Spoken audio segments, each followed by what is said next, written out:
Assalamualaikum dan selamat pagi kepada semua pelajar sains tingkatan 4. Okay, hari ini kita nak sambung ya untuk 4.5 sektor pengangkutan dalam bab 4 teknologi hijau. Okay, jom kita belajar.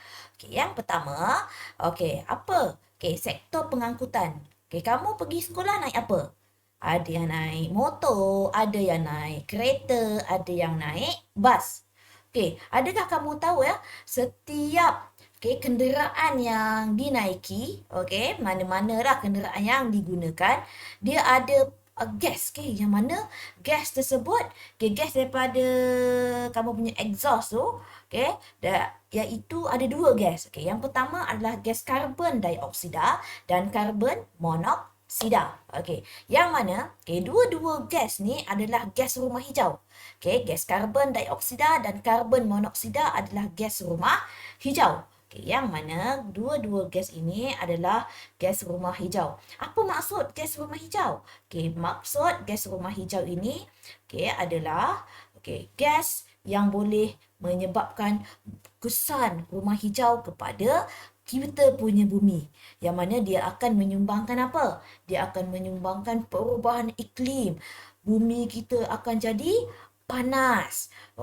So bila bumi kita akan jadi panas, so apa berlaku kepada pokok-pokok semua? Bagaimana dengan keadaan lautan? Lautan mungkin akan menjadi kering.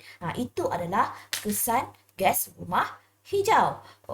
So itu adalah gas rumah hijau. Sorry. So, seterusnya kita nak tengok, kebanyakan kenderaan macam motor, kereta ni dia menggunakan petrol, dan diesel, betul? Kalau diesel tu selalunya lori lah. Petrol ni selalunya kenderaan macam motor dengan kereta.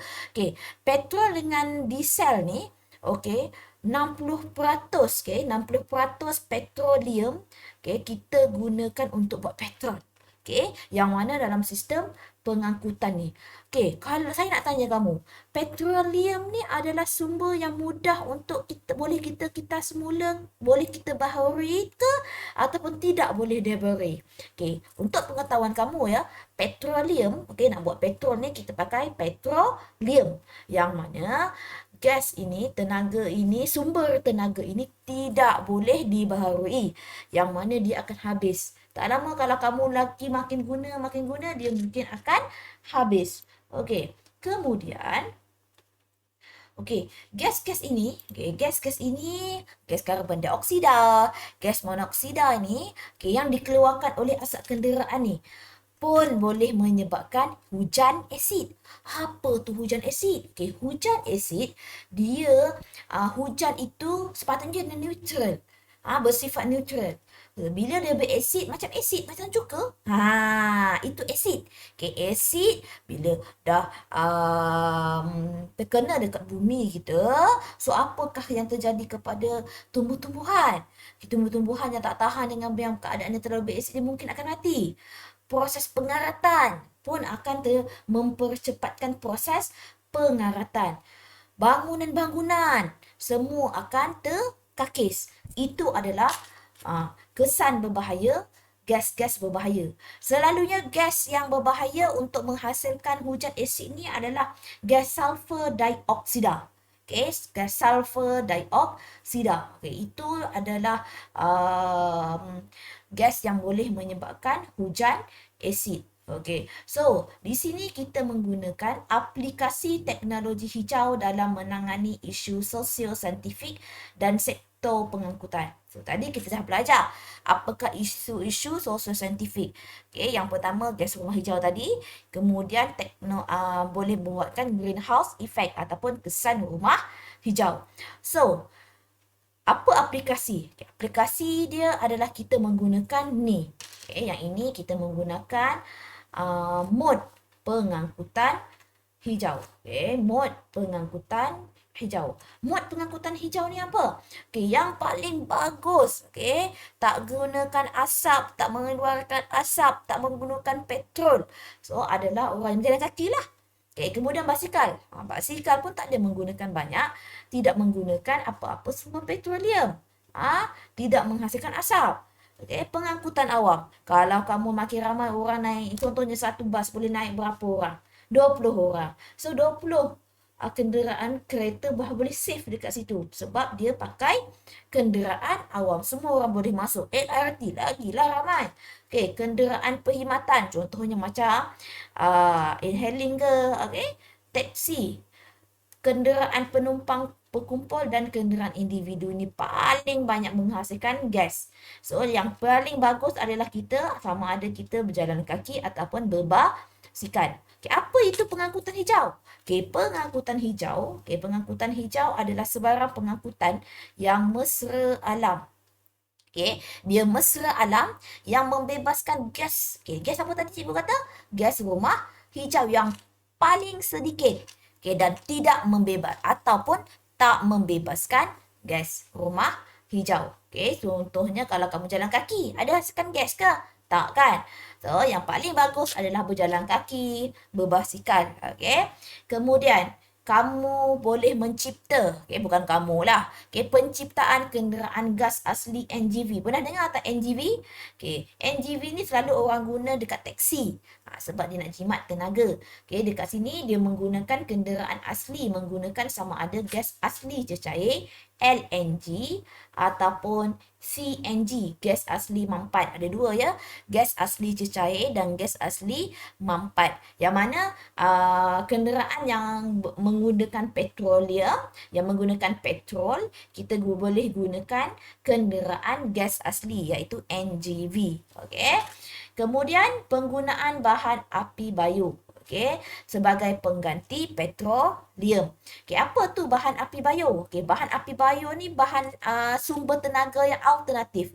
Okey, selain daripada kita gunakan petroleum.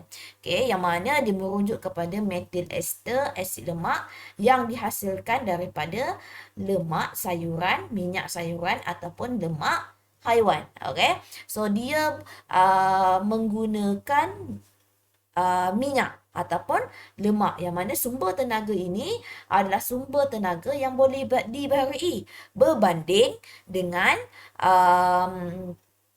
petroleum. Okey, yang mana dia tak boleh dibaharui, tapi sumber bahan api bio ni, biofuel ni boleh dibaharui dan lebih mesra alam. So dibuat daripada apa tadi?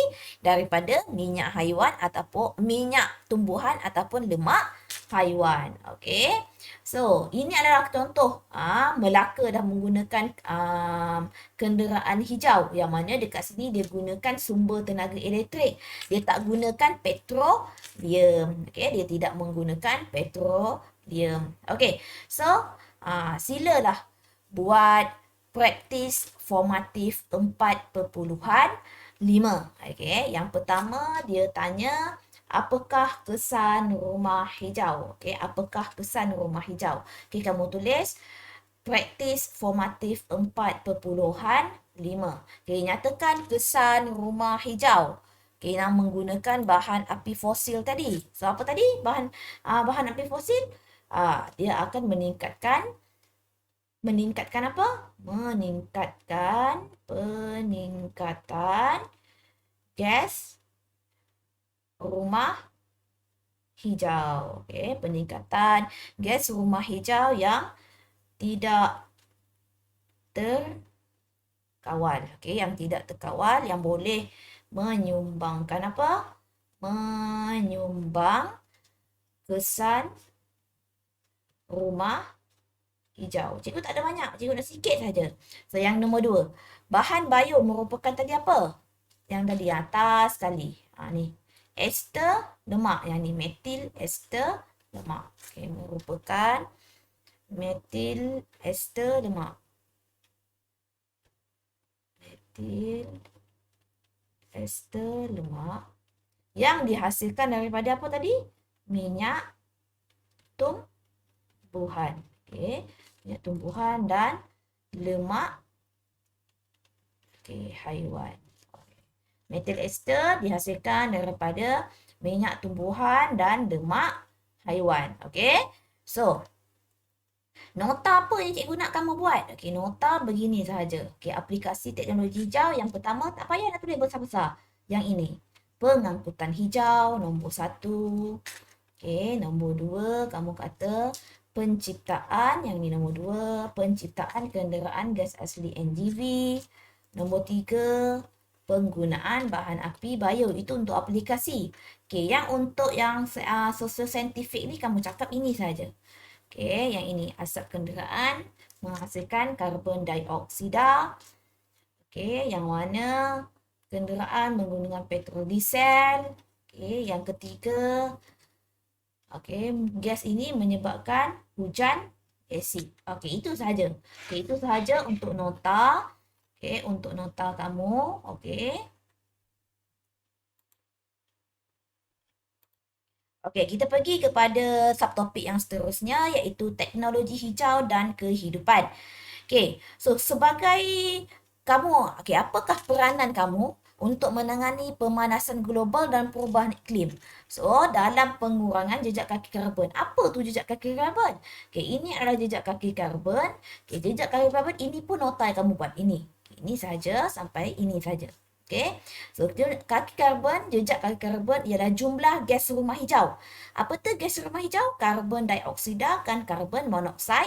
Okey, yang dibebaskan daripada aktiviti manusia seperti asap kenderaan. Okay, asap kenderaan tadi menghasilkan gas karbon dioksida, pembakaran terbuka dan pembakaran bahan api fosil. So, kamu punya kerja adalah ini, kamu salin ini saja untuk nota. Okay, ini saja. Dan maksud dia lah, okay, yang ini gambar. Cikgu boleh photostat? Boleh. Okey, kemudian, okey, apa keperanan kamu? So, sebagai kamu, sebagai seorang individu yang duduk dekat bumi ni, so kamu kena kurangkanlah. Contohnya dalam sektor pengangkutan tadi, lebih kepada menggunakan basikal, okey, ataupun kalau tak mampu guna basikal, gunalah kenderaan awam. Okey, so bahan sisa pun akan menghasilkan gas karbon dioksida ya, gas rumah hijau.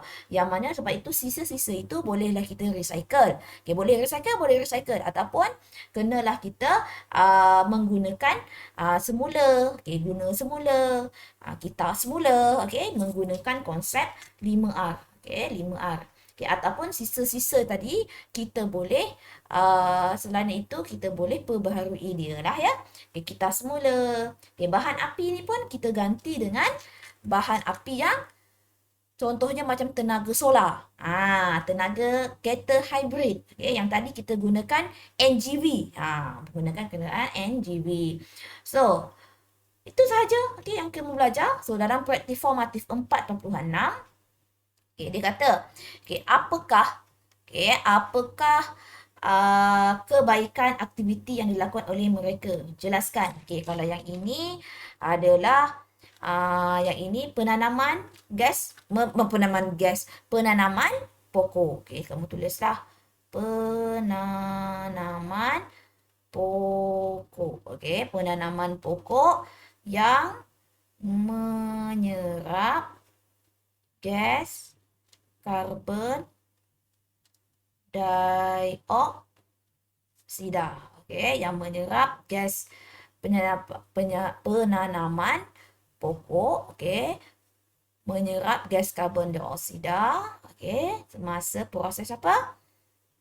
Fotosintesis. Okey, semasa proses fotosintesis, okey, dan dia akan membebaskan dan pokok bebaskan oksigen. Okey, dah. Okey, dia akan membebaskan oksigen. Yang ini pula apa? Ini berkongsi kenderaan. Ini amalan kongsi kenderaan. So, kalau apa kelebihan dia? Dapat kurangkan, tulislah, kurangkan gas karbon dioksida. Okey, dia akan kurangkan gas karbon dioksida dan memelihara alam sekitar. Okey, tak payahlah. Okey, pada pandangan anda, apakah kesan alam sekitar bila kita mengamalkan teknologi hijau? So, apa pandangan anda? Apakah kesan dia? Okey, apakah kesan dia? Okey, kesan dia dapat apa? Okey, betul ke ini? Okey, apakah kesan? Okey, apakah kesan? Okey, apakah kesan dia? Okey. kesan Adam kita mengamalkan teknologi hijau. So, yang ini penghasilan apa tadi kita apa? Penghasilan gas rumah hijau lah kita dapat kurangkan. Okey, penghasilan gas rumah hijau dapat dikurangkan. Okey, dapat dikurangkan. Okey, alam semula apa kata? Alam semula jadi akan dapat terpelihara. So, elak perubahan iklim. Perubahan iklim yang ekstrim. Okay, itu saja. Okay, itu sahaja untuk hari ini. So, nanti kita jumpa lagi untuk lain hari. So, untuk bab ini kita dah habis. Untuk next class, kita akan cuba untuk jawab praktis Sumatis 4 ni ya. Okay, so kita jumpa lagi sekali untuk lain hari. Okay, terima kasih. Assalamualaikum.